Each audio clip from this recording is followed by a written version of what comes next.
Hello everybody, welcome to another Georgia Crafts video. I'm very excited today because this is our first paper crafting video. So today what I'm going to show you is just how I'm using the free download that's on the website, the Spring Flowers paper crafting kit. Use it in whatever way you like. I'm just showing you what I'm doing just in case you need a little bit of inspiration or a project to copy, something like that.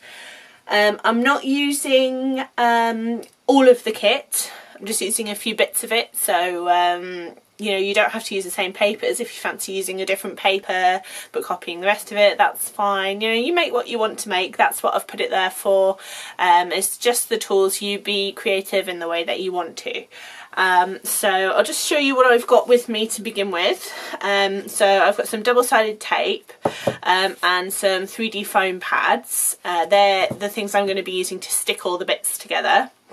I've got card blank here and a piece of my backing paper. This one is the one that's all yellow, just fading from brighter to lighter, and I've cut a frame out of some gold card that I had in my crafty stash.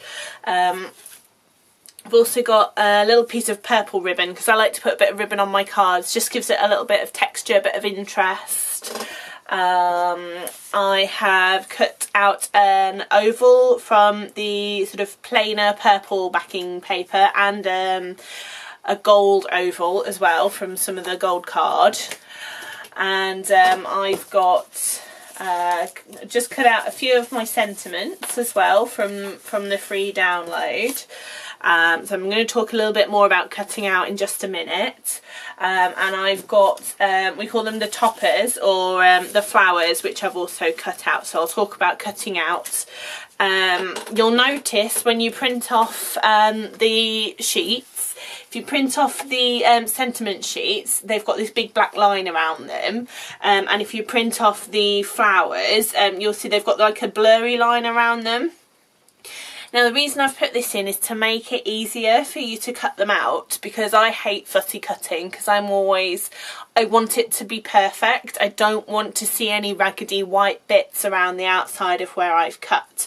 So if you, using your scissors or your knife or whatever, if you cut inside this blurry bit, it doesn't matter if it's not exact, because that blurry bit matches up with the rest of your flower. And the same with the sentiments. This is just a nice big bold line for you to follow. Now you can either cut around the outside of the bold line, the inside of the bold line, in the middle, so you've got just a tiny bit, or you can even just sort of follow the fine line if you like. I'd put this in as a border, but if you just want to do completely plain with no border, just cut around the inside of it. It's really up to you. It's not there are no rules, as they say, you know, you do what you want with it.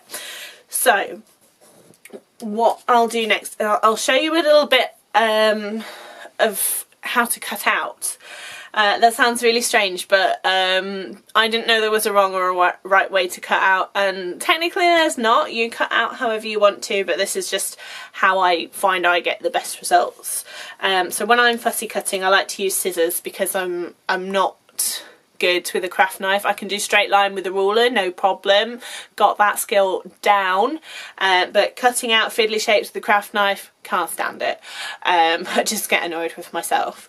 If you are lucky enough to have a scan and cut, or any other electronic cutting device, I'm more than happy for you to scan these in and cut them out. That's not a problem.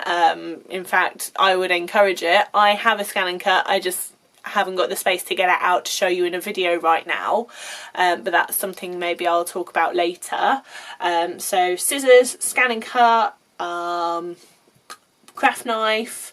For things like the sentiments, if you want to cut those out with your sort of your dies, again, die cutting is something that maybe I'll do a video on another time. You're more than welcome to cut them out with your dies. Basically do what you want with it. So a few tips for cutting out fiddly shapes. Make sure you've got nice sharp scissors. I mentioned in one of my crochet tutorials that scissors for cutting paper should only be used for cutting paper, and scissors for cutting things like fabric and ribbon and bits and pieces like that should only be used for cutting fabric and ribbon, and that way you look after your scissors and you keep them nice and sharp. So that's tip number 1. Tip number 2 is always move the paper and not the scissors. So what I mean is, when you're cutting, keep your scissors pointing in one direction and just turn the paper as you're cutting.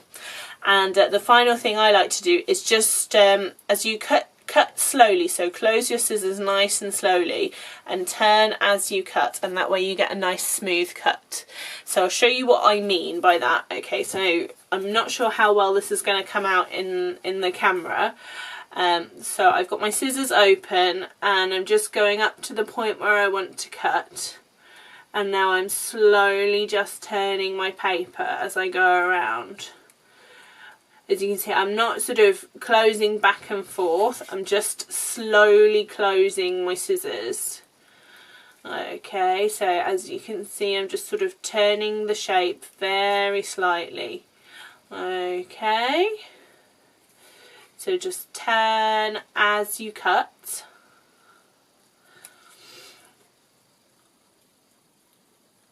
Okay. So if I start cutting like this and cutting with my scissors, so sort of cut and then turn and then cut and then turn and then cut and then turn, or if I move my scissors to cut, you can start to see the difference. So this is where I've been just turning nice and slowly as I've been cutting, okay, and this bit is where I've either moved my scissors or I've gone too harshly, I've not closed my scissors nice and slowly, or I've cut it and then turned it, cut it and then turned it rather than doing both the same. You can see how that's starting to get a lot rougher. Okay, so that's just my top tips there for fussy cutting with scissors.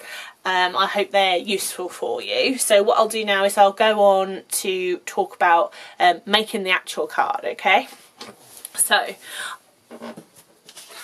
what I like to do, I like to start with my backing. So I've already cut my pieces out to size just for the sake of speed, because you don't want to sit and watch me cut out all day. So the first thing I'm going to show you is matting and layering. So this is where you have sort of your two pieces, one slightly bigger than the other, so you get this nice little edge around the outside of your project. And that makes it, you know, it makes it really pop out, makes the colours sharper, and it just makes your cards look a little bit more professional, and gives a bit of dimension. So the more layers you have on there, kind of the more fancy it will look. And I like to, just across my background somewhere, I always like to put a little piece of ribbon on. I like to try and either make sure it matches the colours that I'm using or is quite neutral. So I've got purple here because I feel like it goes well with the yellow. And with the purple of the flowers, it brings the flowers out a little bit more. So I'll show you how I build up my background ready for working on. Oh, the ice cream van's outside, I don't know if you can hear him. So take this away, take this away. So I like to use double-sided tape for my matting and layering because it's nice and quick and you don't need to wait for it to dry. So I like to turn my card over, and then I just take my double-sided tape and place it down, okay, on all four sides. Doesn't matter if it's not 100% neat and tidy, it's really not an issue. Okay, so going again and again. There we go. And then I want to put my ribbon on, so my ends of my ribbon are nice and tucked in and they're not loose and flapping at the front, because it just, again, it makes it look a little bit more professional. So what I will do is I'll slightly peel up one side and the other side where I want to stick my ribbon. Now I haven't taken all of the backing of the double-sided tape off, and I've done that for a reason, which I'll tell you about in a little minute. And then all I want to do is I just roughly stick my ribbon where I want it to be on the back, turn it over, bring it across the front, make sure I'm happy with whether it's straight or not, and then stick it down again. So you can see it's wrapped around the piece of card now, and that's not going to come out when I give the card to somebody. So then I will just cover up, because now I want to stick this piece here that I've just made onto my gold piece. So I will show you how I do that. So just peel up slightly your corners, because this is going to help you make your matting and layering nice and neat. So this is where you struggle. Some people like to use a pokey tool to get the sides up, or you know, they have fancy expensive tape with extra edges around the backing so that it's easy to pick up. It's just normal tape from my local sort of warehouse shop, so they sell bits of everything. So I've got my piece of gold, and I've got my backing paper that I've double-sided taped, and now all I want to do is just gently line up so it looks nice and equal all the way around. And the reason that I haven't peeled the backing off all the way is so I'm able to just line up, and if it's not quite right I can pull it off again. If I've got all the backing removed, it's stuck down, I can't move it, I've wasted my gold, I've wasted my backing paper, I'm gonna have to print it again. So this is just a nice way to get it nice and neat. Okay, so then what you do, you hold it nice and firm, make sure it's stuck where you've put it, and just gently peel up the backing each side and stick it down. Okay, and there you nice and equal matting and layering. Your ribbon's trapped underneath, so it's not going to flap out in front of you and fray and get all tatty, and you're all done. Now you will have noticed that I've cut a hole in my gold. That is because we call it frugaling or gutting or all sorts of things like that. Basically, you just cut the middle out of your shape because you're covering it up anyway, and you may as well use that gold for something else. So like my oval that I've got, I can just die cut that out of the middle of that, and I've saved myself a piece of gold card. I haven't got to buy any more. So that's another little tip there. The tape tip, by the way, I picked that up watching Create and Craft from a lady called Pauline Wheeler, who is absolutely lovely and an amazing crafter. She's on social media, so go and give her a follow because she does loads and loads and loads of great tips. She's one of my favourite crafters. So what I'm going to do now, I'm going to work on my base, okay, and I'm going to start to build up what I want on my card. So I'm going to mat and layer again with the gold, with my oval. So this time what I'm going to do, I think I'll use double-sided tape for this, and then I'll put other things on with foam pads. So with this one I'm just going to move that out of the way quickly. Okay, and put some more double-sided tape on. This one's going to be a bit tricky for me to stick down in the same way because of the shape of the oval. If you can find a way to do it and it works for you, then that's grand. But don't worry about it if not. So I know I've got that piece in the middle. I'm not going to be able to sort of partially peel the backing off there. So just make sure you're happy with things before you stick them down. Not happy with that at all. So ovals are hard to line up because they don't have corners. Same with circles. So I'm reasonably happy with that, and any bits that I'm not will probably end up being covered up with flowers, or if I was using butterflies. There's a great crafting tip: if you make a mistake, just put a butterfly on it, it's fine, no one's gonna know.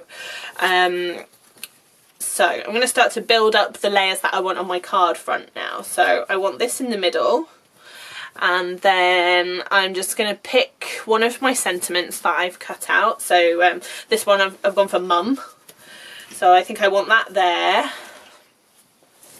And then I'm going to take some of my flowers. I'm just going to arrange these where I want them. And this is another tip. Don't stick things down until you're happy with them. Just arrange them, move them around, and then when you're happy with your layout, then stick them down, okay? So I've got these primroses. I'm just going to see what things look like, really. So and overlap things, let things sort of layer over each other. Just makes it look a little bit more natural. And so I've got my, what have I got here? I'll put my crocuses over there, actually. And you know, if things overlap the card edge, that's fine too. So yeah, I quite like those together. I could decoupage up my flowers if I want to. So the way I've made the toppers is so that you've got a single flower, and then all of the multiple flowers, each of the single flowers has come from there. So you can just sort of layer them on top of each other if you want to with your foam pads, just to build some dimension and things. So so yeah, honestly, as I keep saying, they're your flowers to craft with. Do with them whatever it is you want to.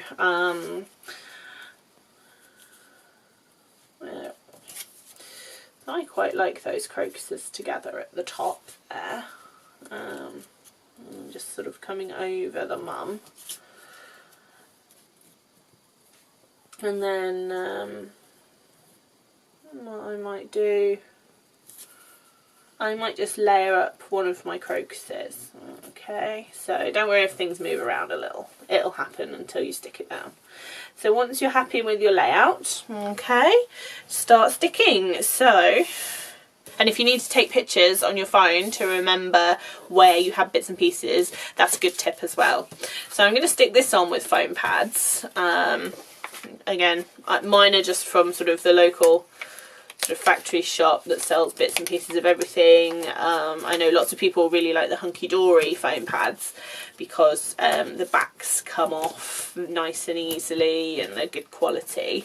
I do love Hunky Dory paper kits and pads and, well, all things Hunky Dory.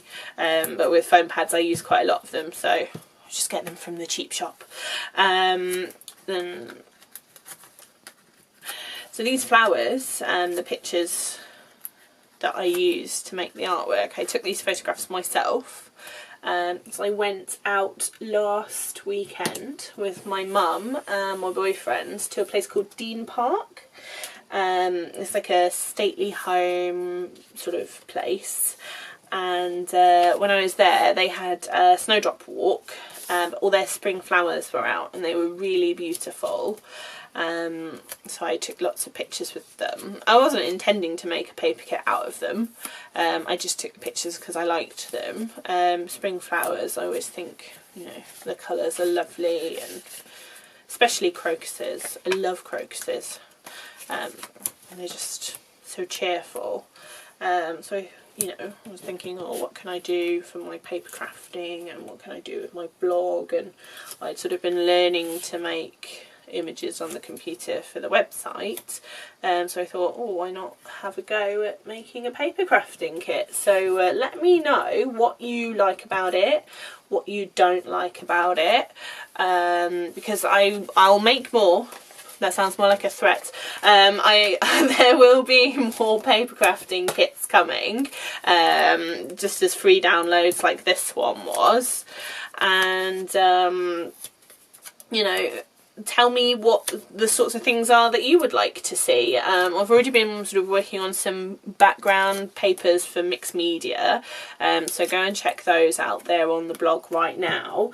They will be great for sort of putting on your MDF projects if you like to do things like that, like your wall hangings and stuff. And or you can ink them, or you know, die cut your shapes out of them. Also great sort of backgrounds for men's cards, because I know a lot of the time when I'm looking to make things for men, all the things that I've got, they're kind of like, oh, you know, golfing, fishing, football, blah blah blah, and there's only so many times that you can send somebody a card with a football on it, even if they love football. Like, it gets a little bit boring sometimes, and the whole idea of, you know, making your own cards and sending your own cards is that, you know, it's unique and it's special, and it's something from you.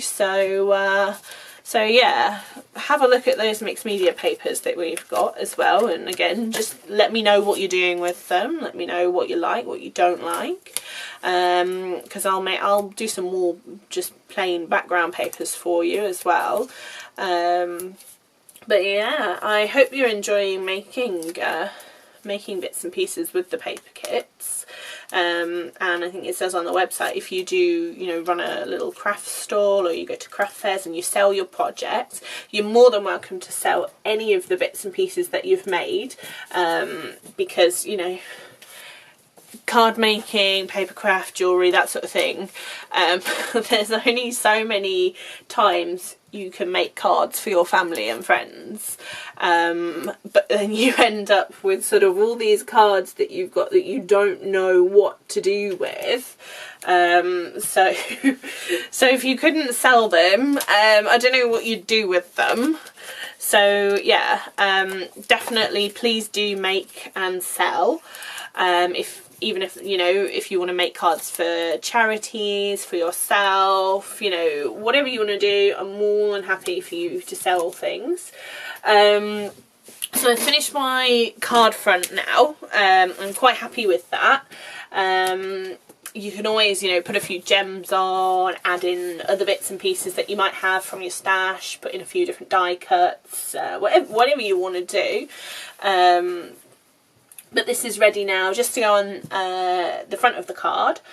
So what I'll do is I will put some double-sided tape just on the two edges, and then I'll stick it onto the card blank in the same way as I stuck my yellow backing paper onto my gold frame. So that is pretty much it for the card. I think it looks quite nice and floral, flowery. All the colours go nicely together. So pretty much that's it for today's paper crafting video. I hope you enjoyed it. I hope you learned some useful tips and tricks. And I'll see you again soon. Don't forget to subscribe to our YouTube channel and visit us at georgecrafts.co.uk and get in touch with us and let us know what you want. Okay, see you later. Bye.